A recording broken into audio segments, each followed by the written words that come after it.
Hujan adalah rahmat dan berkah dari Allah. Namun bila Allah menghendaki, hujan juga bisa menjadi penyebab musibah. Karena itu dalam sebuah hadis Rasulullah Shallallahu Alaihi Wasallam mengajarkan sebuah doa.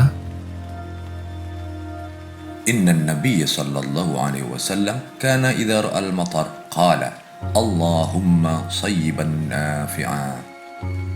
Nabi Sallallahu Alaihi Wasallam ketika melihat turunnya hujan, beliau mengucapkan Allahumma sayyiban nafi'a.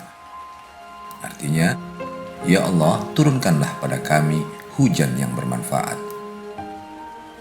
Hadits riwayat Bukhari.